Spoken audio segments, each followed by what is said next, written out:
نحمده ونصلي على رسوله الكريم اما بعد فقد قال رسول الله صلى الله عليه وسلم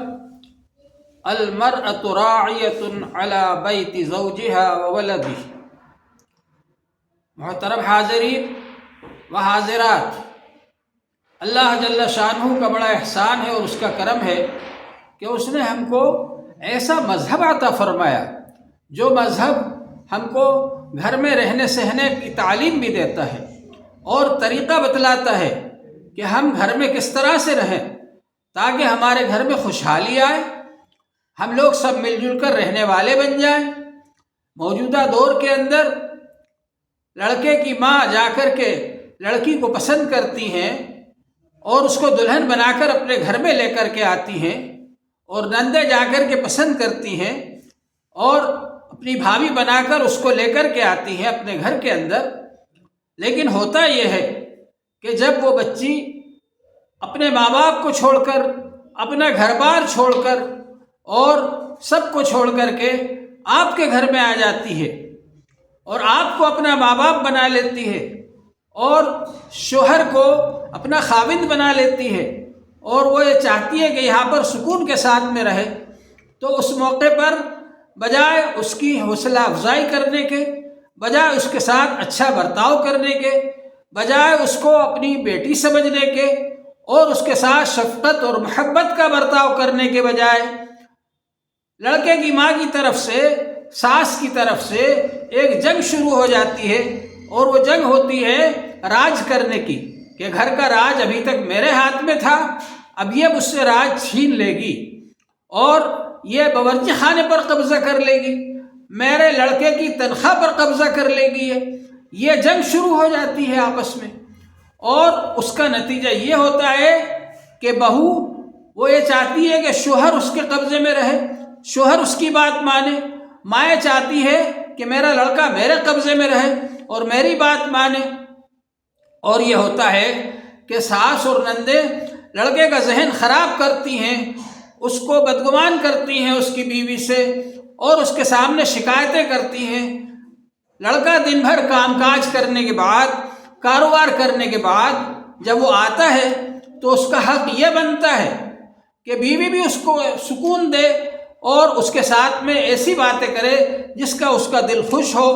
اور وہ گھر میں سکون محسوس کرے، ماں بھی اس کے سامنے ایسی باتیں کرے جس سے کہ اس کو سکون محسوس ہو، بہنیں بھی اس کے ساتھ ایسی بات کریں کہ اس کو سکون محسوس ہو۔ اس کے بجائے ماں اس کو پاس میں بٹھا کر کے اور اس کے کان بھرتی ہے اور اس سے شکایتیں کرتی ہے اپنی بہو کی، اور چغلیاں کرتی ہے، اور اس کے سامنے اس کی بیوی کی غیبت کرتی ہے، اور نتیجہ ہوتا ہے کہ وہ اپنی بہو سے، اپنی بیوی سے بدگمان ہو جاتا ہے، اور اسی طرح سے بہنیں بھی اس سے شکایت کرتی ہیں، اور پھر اس کو اس بات پر آمادہ کیا جاتا ہے کہ وہ اپنی بیوی کے اوپر ظلم کرے، اس کو ڈانٹے اور اس کو مارے۔ اور ظاہر بات ہے کہ تھوڑی سی دیر کے لیے وہ گھر میں آیا ہے، رات میں گھر میں آیا ہے، اس وقت دن بھر میں کیا ہو چکا ہے اس کو معلوم نہیں رہتا، اور وہ اپنی ماں کی بات پر یقین کر لیتا ہے اور اپنی بہنوں کی بات پر یقین کر لیتا ہے، اور وہ نئی نویلی دلہن کے اوپر ظلم شروع کر دیتا ہے، اس کو ڈانٹ ڈپٹ شروع کر دیتا ہے، اس کو مار پیٹ شروع کر دیتا ہے، اور نتیجہ یہ ہوتا ہے کہ وہ مار پیٹ کرتے کرتے اور عورت پر ظلم کرتے کرتے یا تو بیچاری وہ بیمار ہو جاتی ہے یا پھر وہ طلاق مانگنے لگتی ہے۔ اگر وہ اپنے مائکے والوں کو خبر کرتی ہے تو مائکے والے آ کر کے اس کی مدد کرتے ہیں، اگر مائکے والے زیادہ تیز ہوتے ہیں اور ان لوگوں کے مقابلہ کرنے والے ہوتے ہیں تو آپس میں دو خاندانوں میں جنگ شروع ہو جاتی ہے، جھگڑا شروع ہو جاتا ہے۔ یہ کس وجہ سے ہوا؟ یہ اس وجہ سے ہوا کہ لڑکے کی ماں جو ساس ہے اس کو چاہیے تھا کہ وہ اپنی بہو کی خدمت کرتی، اپنے بہو کی شفقت اور محبت سے پیش آتی، اور یہ چاہتی کہ میں اس کو سب کچھ سپرد کر دوں، باورچی خانہ اس کے سپرد کر دوں میں، تاکہ وہ ہم سب کو پکا کر کے کھلائے اور ہم سب کے لیے وہ آرام کا سبب بنے۔ اس کے بجائے ماں چاہتی ہے کہ باورچی خانے پر میرا قبضہ رہے، بہو چاہتی ہے کہ باورچی خانے پر میرا قبضہ ہو جائے، اور اسی طرح سے لڑکے کی تنخواہ پر میرا قبضہ رہے اور بہو چاہتی ہے کہ لڑکے کی تنخواہ پر میرا قبضہ ہو جائے۔ اس طرح سے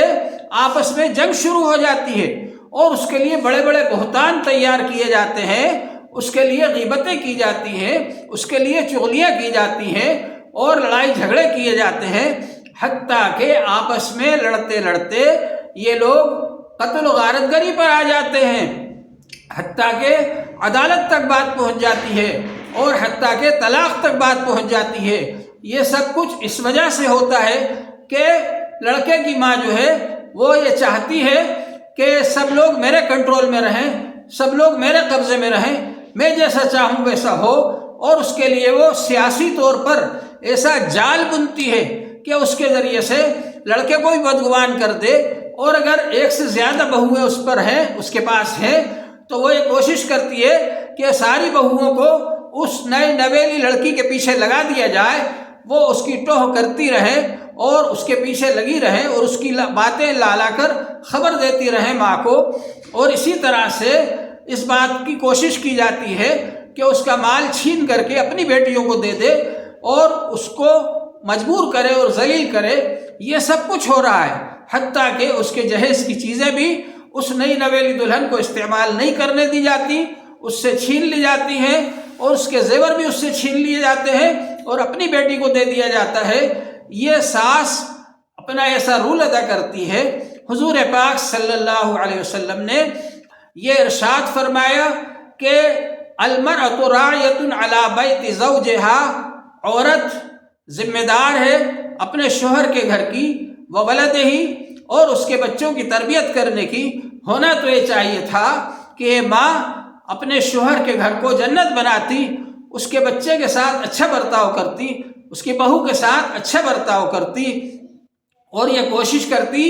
کہ یہ سب نیک کاموں میں لگے اور ہم سب نیک کاموں میں ایک دوسرے کا تعاون کریں اور ایک دوسرے کی مدد کریں، اور غیبت سے اور بہتان سے اور چغل خوری سے ہم سب بچتے رہیں۔ یہ ہونا چاہیے تھا، اور بچوں کی تربیت ہونا چاہیے تھی، کیونکہ بچے کے لیے سب سے پہلا مدرسہ ماں کی گود ہے، تو اس گھر کے اندر پیدا ہونے والے بچوں کو اچھی تربیت دی جاتی، لیکن اس کے بجائے یہ ساس ایسی ظالم بن جاتی ہے جو کہ اپنے لڑکے کی بہو کے ساتھ میں بھی برا سلوک کرتی ہے، اس کے بچوں کے ساتھ بھی برا سلوک کرتی ہے، اور نندوں کو بھی اس بات پر ابھارتی ہے کہ وہ بھی اس کے ساتھ میں برا سلوک کرے۔ کئی جگہ پر تو ایسا ہوتا ہے کہ ساس اور نندے مل کر بھی مارتی ہیں بہو کو، اور جب لڑکا آتا ہے یعنی اس کا شوہر تو اس سے بھی شکایت کرتی ہے اور اس سے بھی پٹواتی ہے۔ تو اس طرح سے وہ بیچاری مظلومہ عورت، وہ بہو جو کہ بہت زیادہ مظلوم ہے، وہ مجبور ہو جاتی ہے کہ یا تو وہ اپنے گھر والوں کو بتائے اور طلاق حاصل کرے، اور یا پھر وہ ان کو چھوڑ کر کے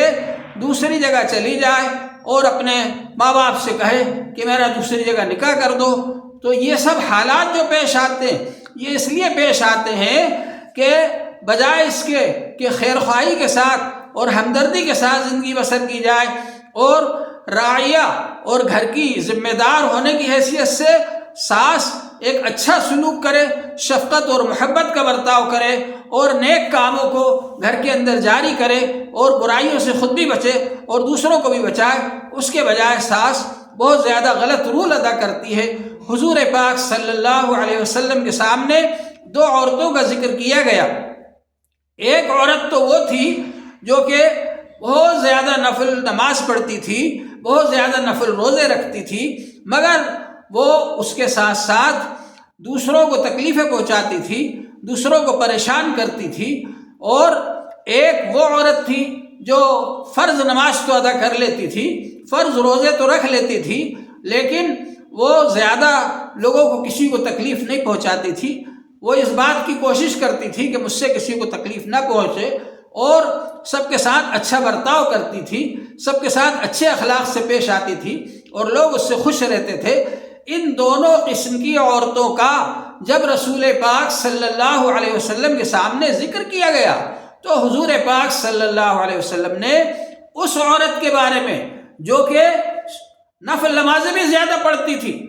نفل روزے بھی زیادہ رکھتی تھی لیکن لوگوں کو ستاتی تھی، پریشان کرتی تھی، اس کے بارے میں فرمایا کہ وہ جہنم میں جائے گی۔ اور اس کے مقابلے میں وہ عورت جو صرف فرض نمازیں پڑھتی ہے اور جو زیادہ نفل نمازیں نہیں پڑھتی، فرض روزے رکھتی ہے، زیادہ نفل روزے نہیں رکھتی، لیکن لوگوں کے ساتھ اچھا برتاؤ کرتی ہے، لوگوں کے ساتھ میں خوش اخلاقی سے پیش آتی ہے اور لوگوں کے حق ادا کرتی ہے، اللہ کے بندوں کے حق ادا کرتی ہے، گھر میں اچھے حال سے رہتی ہے، بہو کا بھی خیال رکھتی ہے اور بیٹیوں کا بھی خیال رکھتی ہے اور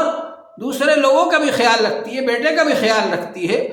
تو ایسے عورت کے بارے میں فرمایا کہ وہ جنت میں جائے گی۔ اللہ تبارک و تعالی ہم سب کو اس کی توفیق عطا فرمائے کہ ہم سب مائیں بہنیں، ہم سب بھائی گھر میں اچھی طرح سے رہے تاکہ ہمارے گھر میں خوشحالی آئے۔ اللہ جل شانہ سے دعا ہے کہ ہم سب کو اس کی توفیق عطا فرمائے۔ وآخر دعوانا ان الحمد للہ رب العالمین۔